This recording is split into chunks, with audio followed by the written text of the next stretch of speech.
Hello everyone, welcome to Eklavya study point and I am Sachin. आज मैं आप सभी को क्लास 11th पॉलिटिकल साइंस से जो आपका चैप्टर है लेजिस्लेचर, इसके इंपॉर्टेंट क्वेश्चन आंसर्स करवाने वाला हूं आपके मिड टर्म एग्जाम के लिए।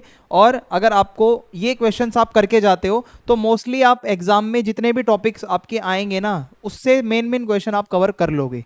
अगर आपकी कोई भी क्वेरी है तो इंस्टा पे मैसेज करके आप पूछ सकते हैं।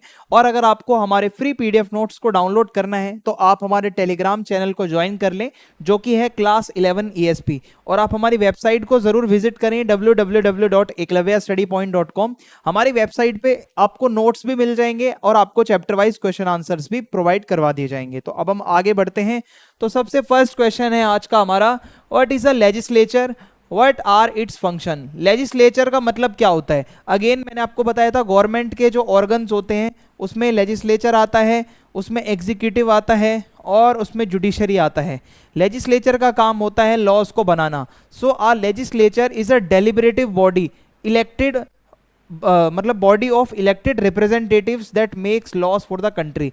जो इसके अंदर लोग बैठे होते हैं उनको हम इलेक्ट करते हैं और वो हमारे एरिया के रिप्रेजेंटेटिव्स होते हैं, जो हमारे एरिया के लिए वहाँ पे आवाज़ रखते हैं पार्लियामेंट में, ठीक है। और इसके अलावा लॉज बनाते हैं। So it plays a crucial role in the governance of a democratic nation, क्योंकि जितने भी लॉज बनते हैं किसी भी डेमोक्रेटिक कंट्री में वो पार्लियामेंट के अंदर ही बनाए जाते हैं।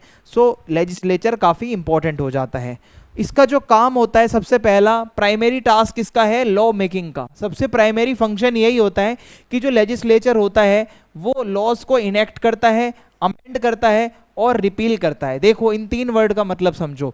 इनेक्ट करना यानी कि भाई जो लॉज जो बनेंगे, जो भी होगा वो वहीं पे होगा लेजिस्लेचर में। दूसरा, अगर लॉज में कोई बदलाव करना है, अमेंडमेंट करना है, तो वो भी यहीं पे लेजिस्लेचर में ही होगा।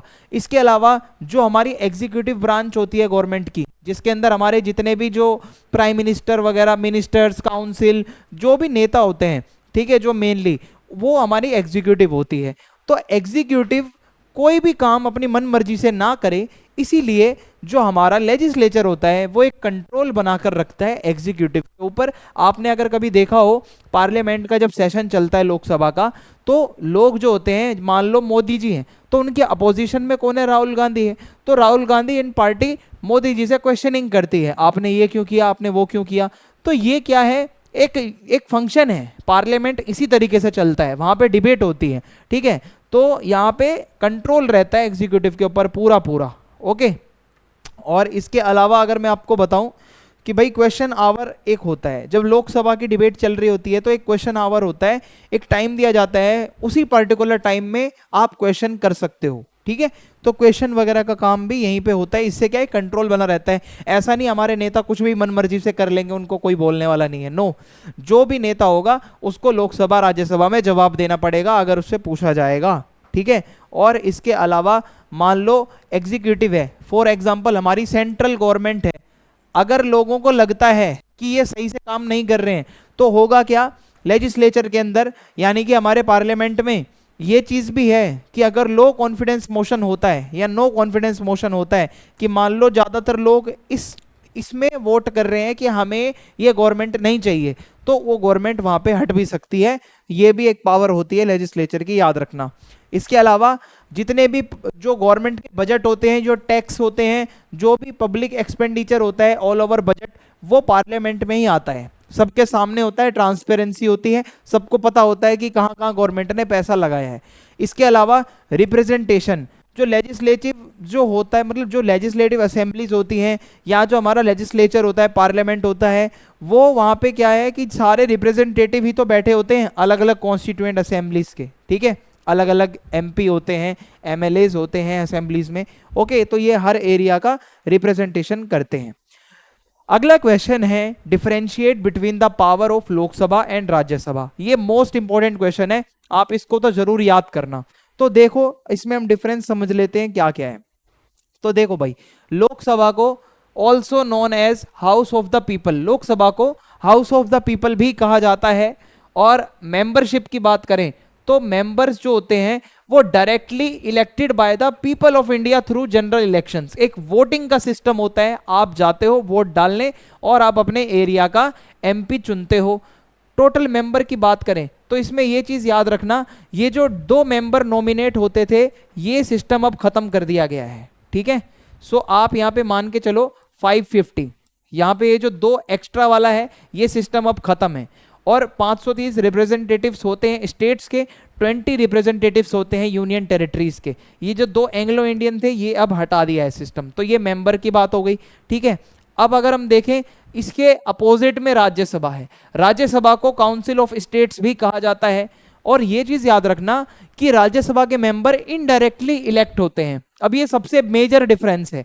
यहाँ पे क्या है, इलेक्शन हो रहा है, हम जा रहे हैं बटन दबा के आ रहे हैं ईवीएम का और हम इलेक्ट कर रहे हैं अपने एमपी को। लेकिन राज्यसभा एमपी जो होगा वो क्या करते हैं, जो मान लो अब मैं आपको बताता हूँ, ये स्टेट्स की काउंसिल है तो स्टेट में कौन इंपॉर्टेंट होगा, एमएलए इंपॉर्टेंट होता है ना। तो जितने भी स्टेट के एमएलए होंगे वो मिलकर इलेक्ट करेंगे एमपी राज्यसभा के लिए, ठीक है, क्योंकि वो राज्य यानी कि स्टेट की आवाज उठाएगा।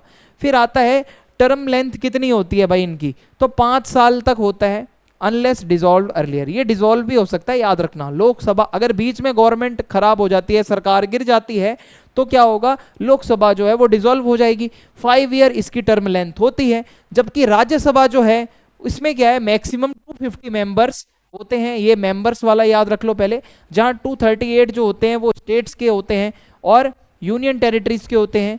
और 12 मेंबर ऐसे होते हैं जो प्रेसिडेंट जिनको नॉमिनेट करता है, जो कि डायरेक्टली आ जाते हैं, प्रेसिडेंट खुद से भेजता है। जो अलग अलग, मान लो कोई क्रिकेट में है, सचिन तेंदुलकर है, कोई आर्ट में है, कोई म्यूजिक में है, तो अलग अलग इंडस्ट्रीज से उठा के नॉमिनेट कर दिए जाते हैं। और राज्यसभा परमानेंट बॉडी होती है, याद रखना, कभी भी इसका डिसोल्यूशन नहीं होता। जबकि लोकसभा डिसॉल्व हो सकती है लेकिन राज्यसभा डिसॉल्व नहीं होती। और राज्यसभा के जो मेंबर्स होते हैं वो 6 ईयर्स के लिए चुने जाते हैं। और इसके 1/3 मेंबर, याद रखना, सारे मेंबर नहीं, 1/3 मेंबर हर 2 साल बाद रिटायर हो जाते हैं।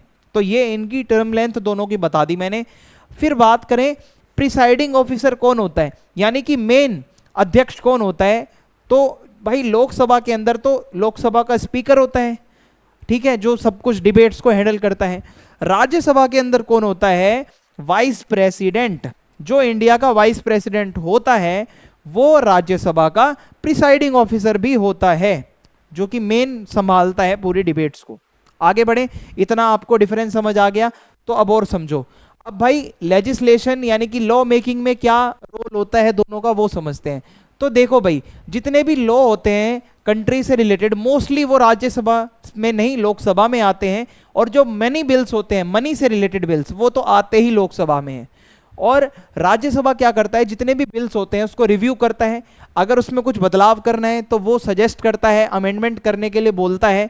और मनी बिल्स पे तो ये कुछ नहीं कर सकता भाई, मनी बिल तो इसको पास करना ही है, उसके ऊपर इसके पास कोई पावर नहीं है। मनी बिल्स ओनली लोकसभा में आएंगे और यहाँ पे सिर्फ और सिर्फ सजेशन मिल सकते हैं, लेकिन उसके ऊपर कोई काम नहीं हो सकता।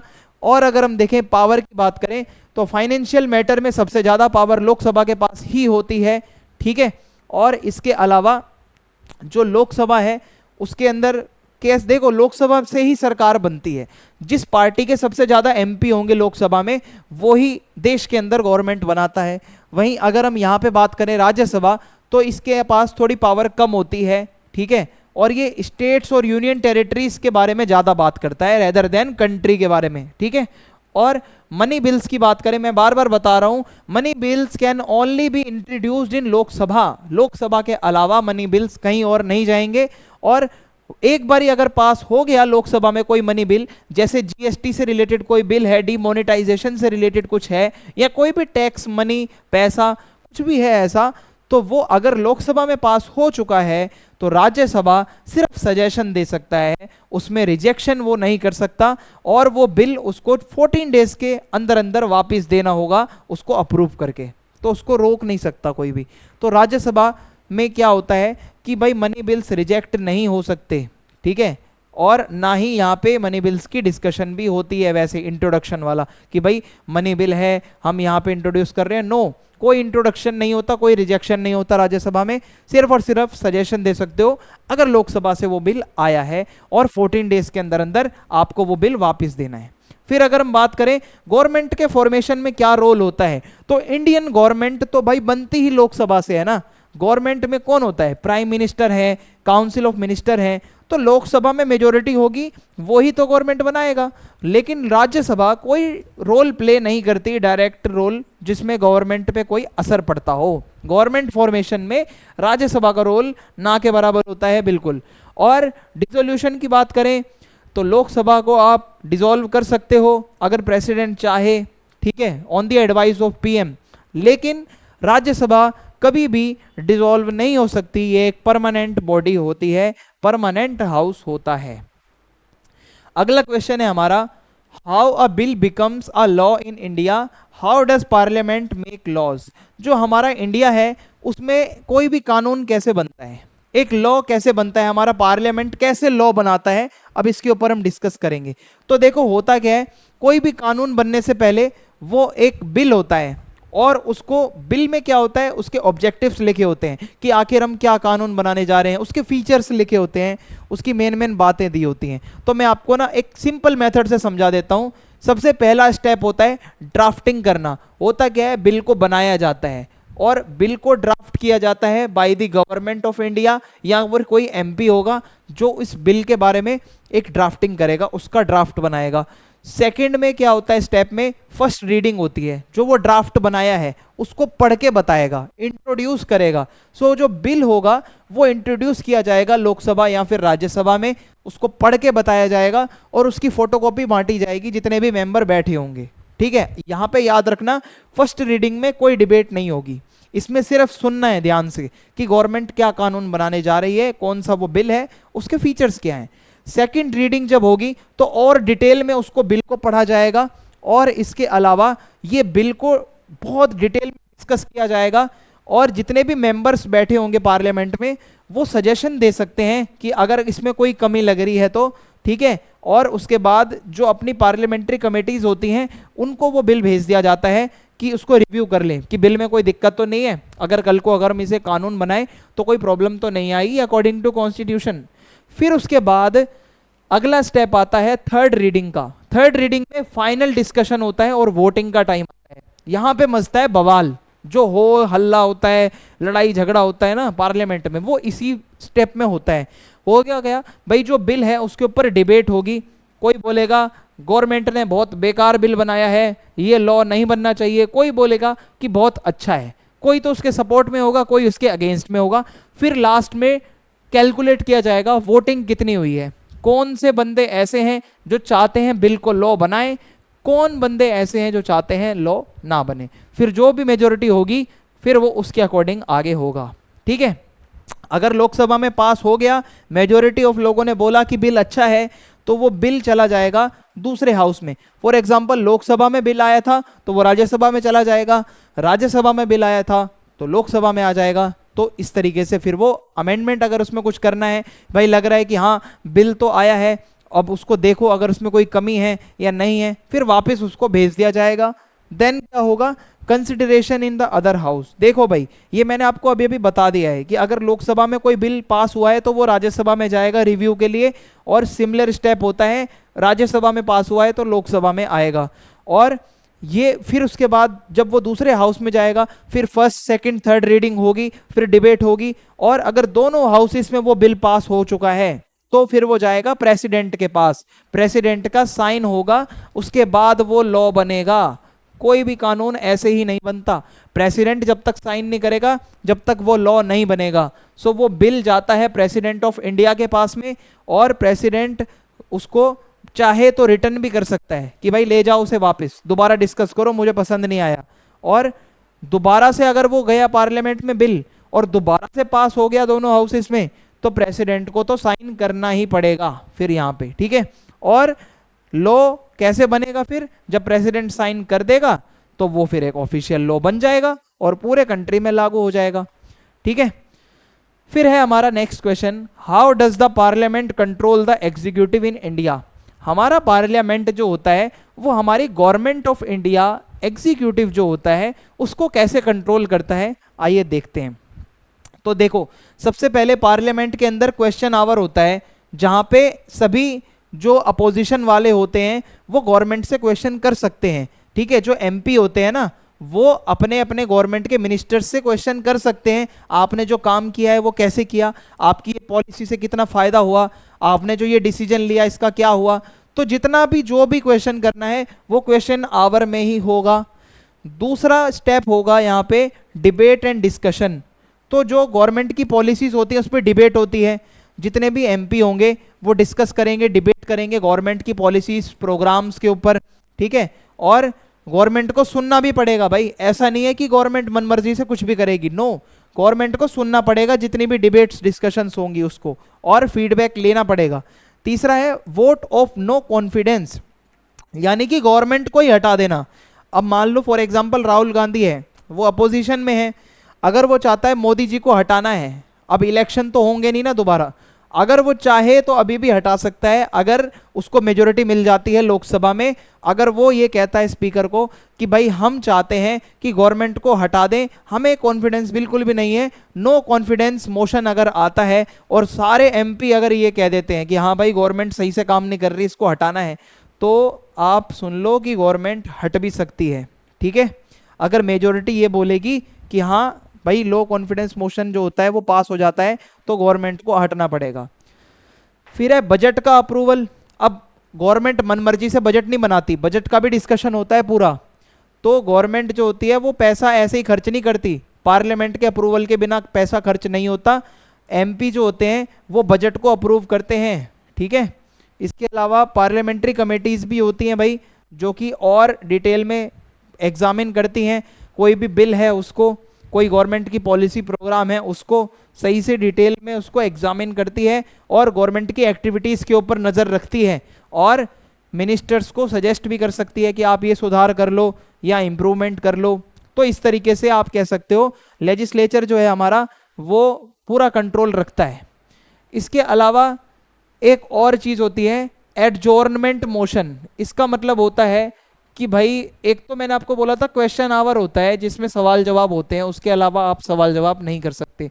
बट मान लो कोई अर्जेंट इशू हो गया, कोई भी अर्जेंट इशू है, ठीक है, मान लो अभी जैसे वेस्ट बंगाल में एक बहुत दुखद घटना हुई थी बलात्कार की, तो अगर किसी भी एमपी को उसके ऊपर कुछ अर्जेंट बात रखनी है गवर्नमेंट के आगे तो वो इसमें कर सकता है, अर्जेंट मैटर। या कोई मान लो सर्जिकल स्ट्राइक हो गई है या हमारे जवान शहीद हो गए हैं, तो उसके ऊपर अर्जेंट अगर गवर्नमेंट का वो ध्यान हमें अगर खींचना है तो उसके लिए ये होता है। फिर है सेंसर मोशन। इसमें क्या होता है कि अगर मान लो कोई एमपी है, बहुत सारे एमपी हैं, वो गवर्नमेंट की पॉलिसीज से खुश नहीं है, तो वो क्या कर सकते हैं कि भाई थोड़ा वो प्रेशर डाल सकते हैं गवर्नमेंट के ऊपर, प्रेशर बना सकते हैं बस, और कुछ नहीं। इसमें प्रेशर डालना वाला भी एक पॉइंट आ जाएगा। और बाकी ये तो मैंने आपको बताया ही है कि भाई सबसे मेन तो यही होता है, लॉ बनता गवर्नमेंट कैसे काम करती है जब लॉ बनाएगी, और लॉ बनता ही पार्लियामेंट में है, लेजिस्लेचर में है। तो एग्जीक्यूटिव कोई लॉ नहीं बना सकती विदाउट पार्लियामेंट, अगर पार्लियामेंट नहीं होगा तो वो कोई कानून बनेगा ही नहीं। तो इस तरीके से वो कंट्रोल करती है। फिर है what is a money bill, how is it different from other bills. देखो मनी बिल और बाकी के बिल्स में क्या डिफरेंस होता है ये समझ लो। मनी बिल क्या है, एक ऐसा बिल होता है जो कि एक्सक्लूसिवली टैक्स वगैरह से रिलेटेड हो, या पब्लिक एक्सपेंडिचर से रिलेटेड हो, या पैसे से रिलेटेड हो, मनी। और मनी बिल सिर्फ और सिर्फ लोकसभा में ही आता है, ये याद रख लो। It can only be introduced in the Lok Sabha, ठीक है, राज्यसभा में नहीं आता। और सबसे पहले देखो डिफरेंस समझते हैं कि लोकसभा में ही सिर्फ आता है मनी बिल, जबकि बाकी के बिल दोनों में जा सकते हैं, लोकसभा में भी और राज्यसभा में भी, जो नॉर्मल बिल होगा। फिर है रोल ऑफ राज्यसभा। देखो राज्यसभा कभी भी मनी बिल को रिजेक्ट या अमेंड नहीं कर सकती, राज्यसभा को उसको अप्रूव ही करना होता है। बस वो चेंजेस बता सकती है कि आप ये अगर चाहो तो चेंज कर लो, पर वो चेंज खुद नहीं कर सकती, ये याद रखना, ठीक है। लोकसभा की मर्जी है, उसमें वो करे ना करे काम। प्रेसिडेंट का रोल क्या होता है मनी बिल में, तो money bill require the president's prior approval for introduction. Money bill लाने से पहले याद रखना प्रेसिडेंट का अप्रूवल चाहिए होता है उसको इंट्रोड्यूस करने के लिए। ये थोड़ा सा इंपॉर्टेंट पॉइंट था, इसलिए आपको बता दिया है। तो ये क्वेश्चंस आप कर लो, आपके इस चैप्टर से मेनली यही क्वेश्चंस है जो आते हैं। तो अगर आपको वीडियो पसंद है चैनल को सब्सक्राइब करें, वीडियो को लाइक करें, अपना फीडबैक लिखें और दोस्तों के साथ वीडियो को शेयर करें। जय हिंद, जय भारत।